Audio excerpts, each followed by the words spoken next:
Hi, Allegra here, trying again because apparently I was muted the first time. Not sure why.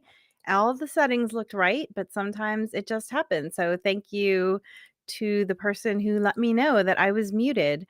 Welcome. I am so excited to be here. It is Thursday and I am checking my audio so I can see what's happening.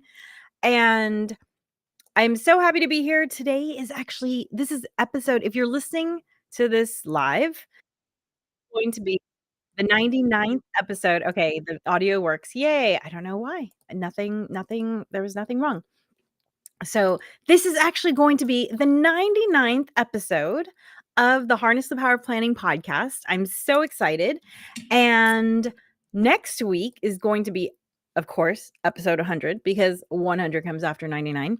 And I just want to give you a little preview of what 100 is going to be because next week I'm going to have three of my frequent collaborators on this podcast, Natasha, Angela, and Christine. And we're going to talk about dreams and goal setting because just this past weekend was I had a dream of mine come true, and it was something that I've been working towards for the last 2.5 years. So I'm going to talk with Natasha about the process of getting there. And then my friends, they're going to tell me about a goal or dream that they want to work on. And I'm going to coach them through the steps they should take, what action they should take in order to work towards that goal. So I'm very excited. Episode number 100. Hope you can join me for that. So thank you for being here. I know starting late for those of you who are joining me for a new at this moment. Apparently my mic wasn't on and I have no idea why because all the settings were correct, but I'm Allegra. I am the brain behind Beyond Your Wildest Dreams and this podcast, the Harness the Power of Planning podcast. And I am all about giving you the brain science backed tools you need to prioritize yourself and to prioritize your goals. And today, on today's podcast, I'm going to talk about two things. One, I'm calling it kind productivity. I don't love that word. So if you think of a better name for this, let me know in the comments. If you're listening to this recorded, I will still get the comments. So either way, I would like a better term than kind productivity. Hello to BP who just texted. Yes, I can hear I see the comments. So I am thinking kind productivity because what I mean by that is my goal is not to turn you into a productivity robot. I don't want to teach you just how to get more done. I want to teach you how to do more of what you want. So I will talk about that in part 1 of this podcast. Then in part 2 of this podcast, I'm going to talk about what I call the 70% rule to success. That's right. You don't need to be an A+ student to achieve what you want to achieve in life. And look, you're not always going to achieve things the way you think you're going to achieve them, but I'll get more on that when I start the podcast. But for now, I'm going to pick a quote from my little box of quotes here. And so I don't know who Virginia Satir is. If anyone wants to look it up, her last name is Satir. I'm so curious. So she wrote, "Ask for what you want instead of always waiting for permission." Oh my gosh. I feel I feel this quote so hard. If you have not watched my podcast on my burnout experience, just a quick recap. At one point, the two people above me, so my manager and then the VP of marketing, had both quit their jobs, and I was picking up the slack as much as was possible. And so basically one person doing 3 jobs. Did the company offer me any sort of support in the terms of physical assistant? No. Did the company offer me any sort of bonus for taking on extra work? No. Did I ask for either of those things? No. So looking back, I realize now that that burnout that I experienced was as much a part of my inability to ask for not just what I wanted, but what I needed, what I felt I deserved, as it was for the company being completely clueless about how to support me. And I think this is something a lot of people struggle with for some reason. There is this mythology in our society that the people who know us well should be able to read our minds, or that the people who are managers should be looking out for us. And hey, it would be nice if those things were true, but I haven't found them to be true in my life. So, as a parent, I have been very, very purposeful about making sure my kiddo asks for what she wants. It started with little things, like when we would go to the restaurant, she would have to order for herself. And if she wanted more of something, she would have to ask the server herself. It's so important to bake in these organic life lessons in these really safe, small ways so that then when it comes to the fact where, my kiddo is a teenager now and there was a role that she was interested in. And yes, her teacher knew that she was a good singer, but I said to her, "Hey, have you told the teacher I want this specific role?" And she hadn't. And I said, "Look, the teacher might think you're a better fit because of your voice for this reason, but if the part that's really speaking to you is this part, then you need to tell the teacher that." And, I don't know how your communication is handled at your school, but there's lots of opportunities for parents to butt in because there's a whole website where I can message the teachers. Some of the teachers have, these channels that are through a different app. There's so many ways to get in touch with the teachers. I could easily butt in and say, "Hey, my kid's interested in this role. Have you considered her for it?" But I'm not going to, because if she wants that role, she needs to learn to speak up for it. So definitely, I'm really feeling this Virginia Satir quote: ask for what you want instead of always waiting for permission.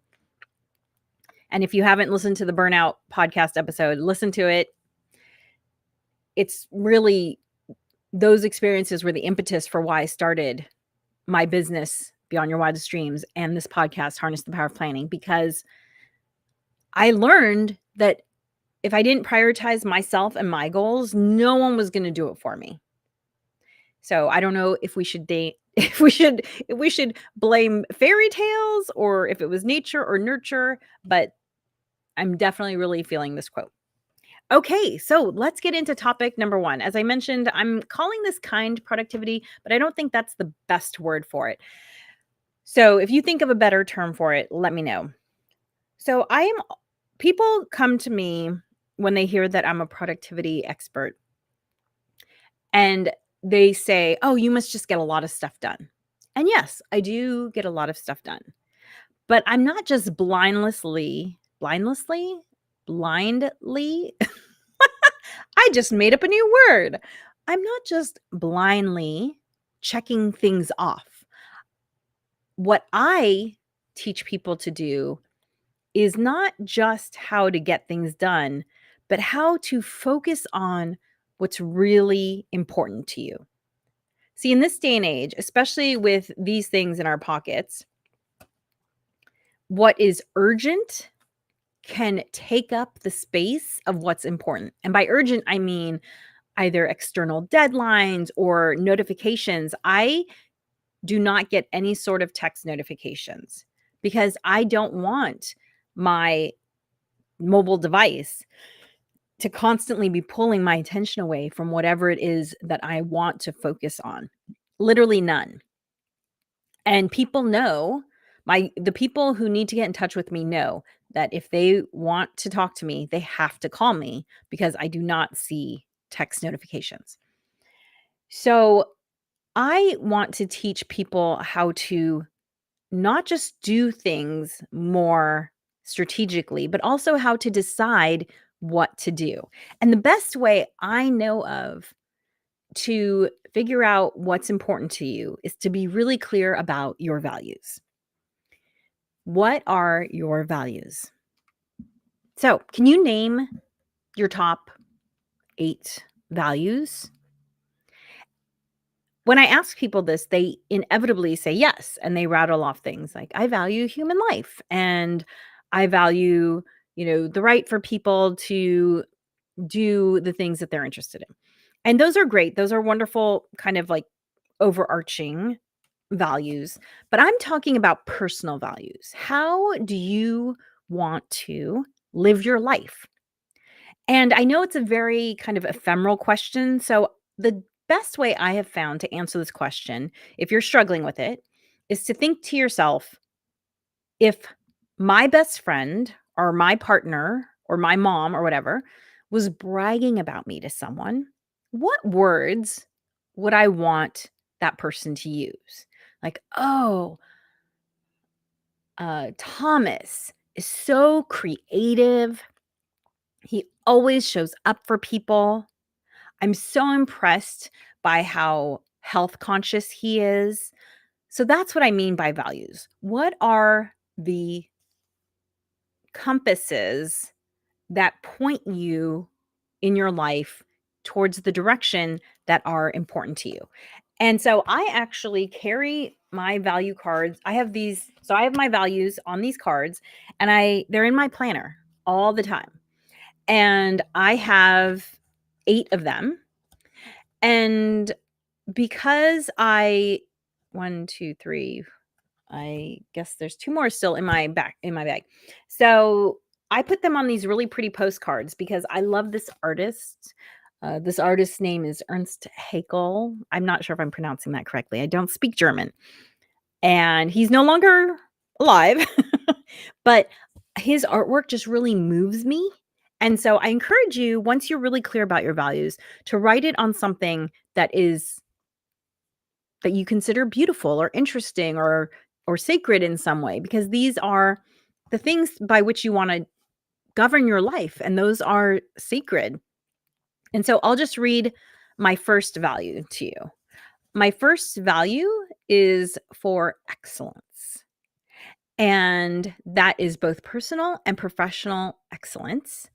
And the reason why this value is important to me is because I want to show up as my best in all areas of life, because that's who I want to be. This includes thinking before I speak, peak health and vitality, being an award winning mom, friend, wife, daughter, creative, multifaceted, and well rounded. Okay. So you see, it's a lot more involved coming up with your values than just saying, I want to be excellent. You have to know, why is that important to you? What does excellence mean? Because excellence to me means something completely different than excellence to the next person, right? These are all very, very personal. And this idea was actually born out of a story I once heard about Benjamin Franklin, apparently, when he was about in his early 20s, apparently he didn't like himself. He thought that he drank too much. He was too mindless with his spending. He spoke too much, too loudly, and without thinking. And he decided that he was going to implement a program to become the person he wanted to be. And the way he did this was by identifying his values. I believe he had 13 of them. And he would actually rank himself every day on how he did on those values. And then he would apparently pick one each week to really focus on. And eventually, he did away with the tracking system because he became the person he wanted to be. And I remember when I first heard the story, I thought to myself, Benjamin Franklin, Mr. The early bird gets the worm, didn't like who he was. What? My ears perked up. And so what I would say to you is, figure out what your values are, and then do the things. Like, when you look at your to-do list, if there's something you don't have to do and it doesn't support your values, maybe you let go of it.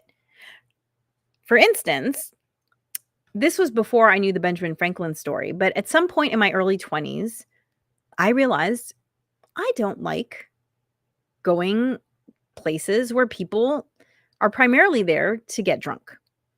I don't drink. Part of that is because I don't have the gene to process alcohol properly, and I get headaches and I throw up and I turn a horrible shade of red. And so because I wasn't a drinker, I didn't really enjoy being in environments where people were drinking. And yet in your 20s, it's sort of expected that that's what you're going to do. And at some point I said, it's just not fun for me. And one of the things about me is that I have a low tolerance for being unhappy.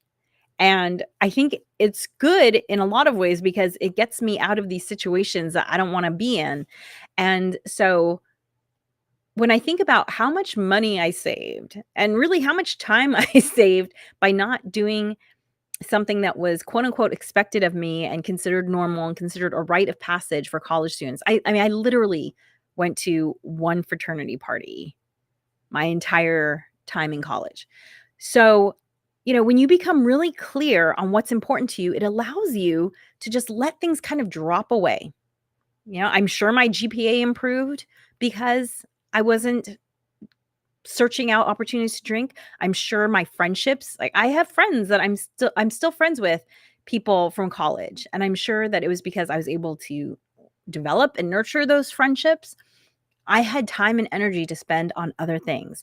And so when I say kind productivity, by being really clear about what's important to you, it allows you to save your time and energy for the things that matter and to let go of the things that don't. Okay, so that was part 1 of today's podcast. If you have a better term than kind productivity, please let me know what it is because I don't feel like it's descriptive. And yet, it's important to remember that productivity isn't just about doing more, it's about doing more of what matters to you. Okay, I'm just gonna take a sip of tea here. As you see, I have I'm just gonna show you all my beverages set up. So I almost finished my smoothie here because I went on a walk right before I started recording this podcast. So I had to have that available because I was a little hungry.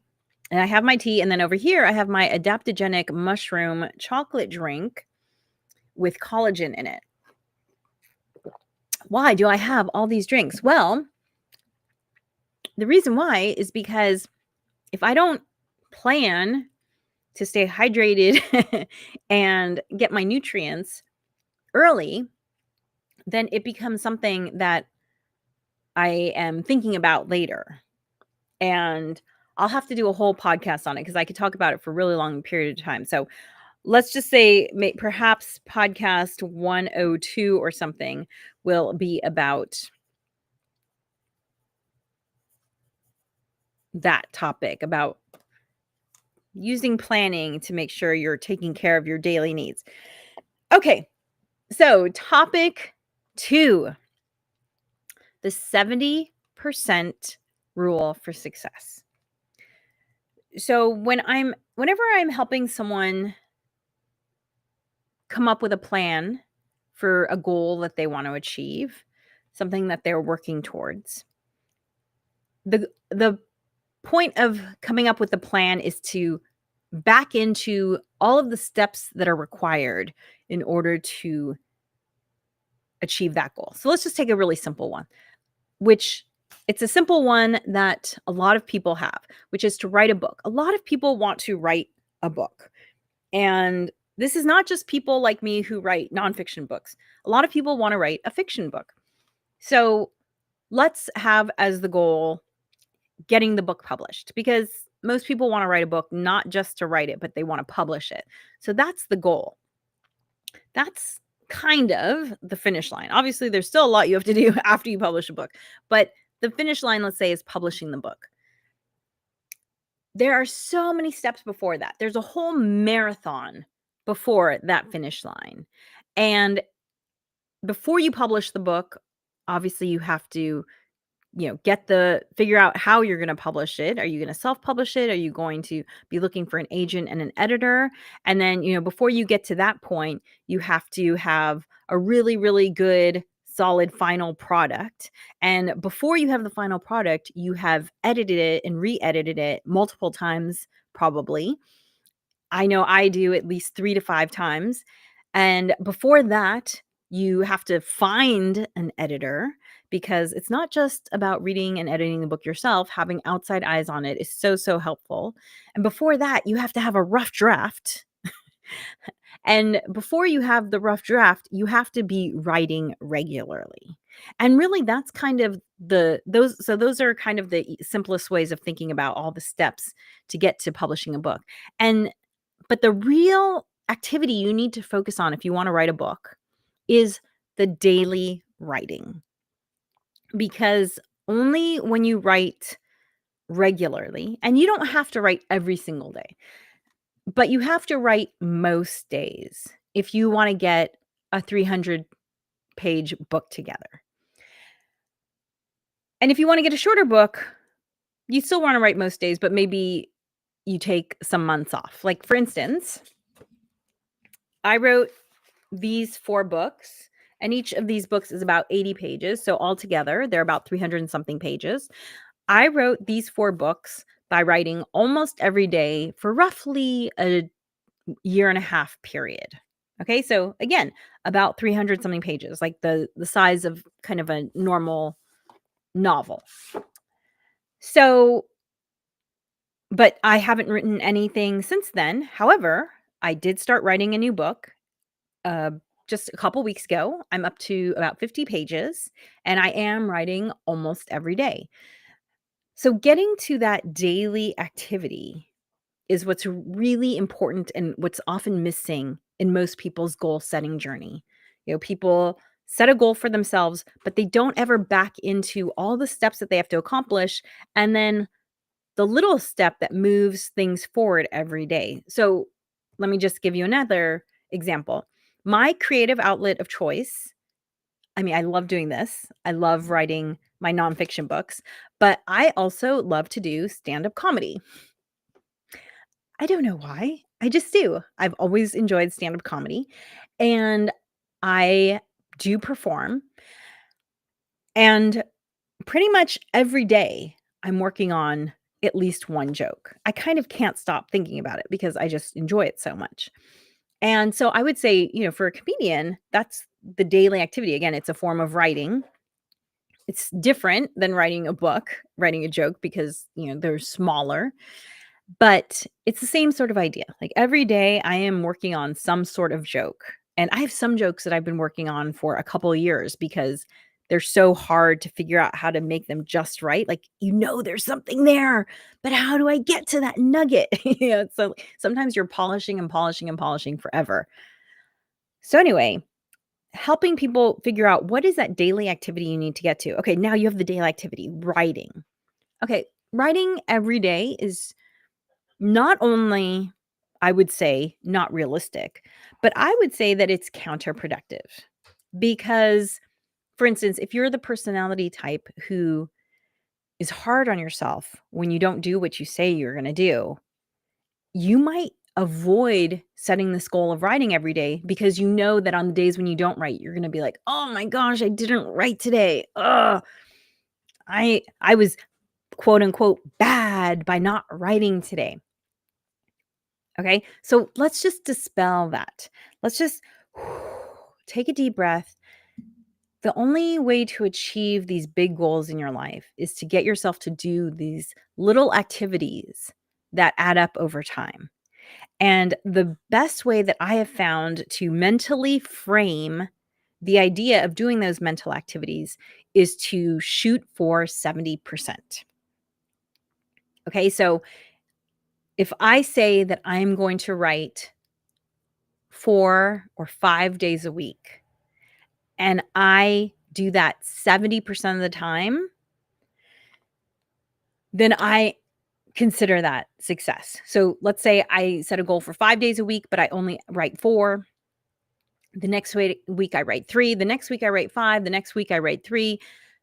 It evens out to where I'm hitting 70% of that 5-day-a-week goal. Then I consider that a win. Literally, I consider that success. I don't say like, "Oh, I did pretty good." No. The goal is always kind of like a little bit of a stretch. Success comes with getting to at least 70% of that. So when people are setting goals, I always say to you, do not say you're going to do something every day. I mean, there are very few things I do every day. I can only think of one off the top of my head that I do every day, which is make my bed. And it's because I just love the look of a made bed. I always make my bed. Yes, I take my supplements almost every day, but there are days I miss, and you know what? That's just what happens. My skincare, I also do almost every day, but that's just because I love it. I just love it that much. Lemon water, I don't even track it anymore. I do it more days than not. So I would say never say to yourself, I'm going to do something every single day of the week, because it's just setting you up for failure. Because then 70% means you have to do it, what, at least 5 times a week? And that's just a lot of pressure. So I always say to tell people, like, if you're starting a new habit, you're starting to develop a new habit, shoot for 4 times a week.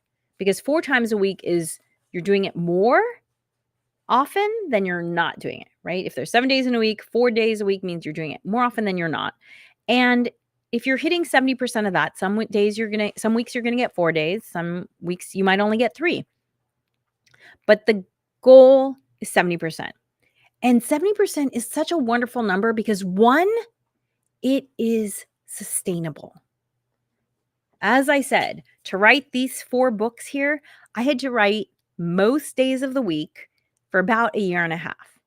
If I had said, oh my gosh, I'm not hitting 7 days a week, I would have stopped doing it a lot sooner because it would have been so painful. I would have just chucked the idea out the window. But by adhering to this idea of 70% as success, it's doable. You're not going to be self-flagellating because, oh, I didn't hit 100%. I find the older I get, the more I realize just how much of life is figuring out how to trick your brain. Because the reality is our modern life is very different from the 10,000 years of evolution that created the human brain. And we now have so many things to stress about that this brain was not designed to stress about. Like, this brain was just designed to stress about there's not enough food and I'm in physical danger. That's really what this brain was designed for. I was an anthropology student. That's what my degree is in. So I think a lot about how we were designed. Okay. The modern stresses of being hard on ourselves because we're not reaching our goals, this brain is just not designed to deal with that. And so that's why I feel like you have to figure out the tips that work for you to trick your brain into not feeling so strung out over these abstract goals of things like, writing a book. So create a goal for yourself. Figure out what the daily activity is that you need to do to support that goal, and then work towards achieving that daily activity 70% of the time, and you will have success. 70% is actually a lot of activity in the long run. You're doing so much more than 0, right? Because that's the thing, is a lot of people are like, well, if I can't do it right, I'm not going to do it at all. Okay, well, the difference between doing 0 activity and 70% activity is huge. That's a huge difference. And it's sustainable. Okay, it's funny because I actually do the app, the language app Duolingo. And one of the things I dislike about Duolingo is how it pressures you to do it every day. And I still adhere to the 70%, even though Duolingo wants me to be on there every day. That just doesn't work for me. I just don't like that kind of pressure. So thank you for joining me today. I know it was later than usual because of the audio issue that happened, but I hope you found this helpful. If you are interested in taking your planning journey to the next level, I do have an on-demand 6-session course that you can access at tinyurl.com/HPOP on demand. And that URL is right there if you want to pick it up. And also, oh, I have a QR code. Where is that QR code? Okay, I can't find it. Oh, here it is. So there's the QR code if you want to take the Harness the Power of Planning workshop. It breaks it down into 6 sessions, this concept and skill of life design and planning for a life beyond your wildest dreams. And be sure to check in for next week's episode, number 100. I'm so excited. It's going to be so much fun. And if you are listening to the Harness the Power of Planning podcast, be sure to subscribe and give me a rating or a review wherever you listen. I really appreciate it. And remember, planning makes everything easier.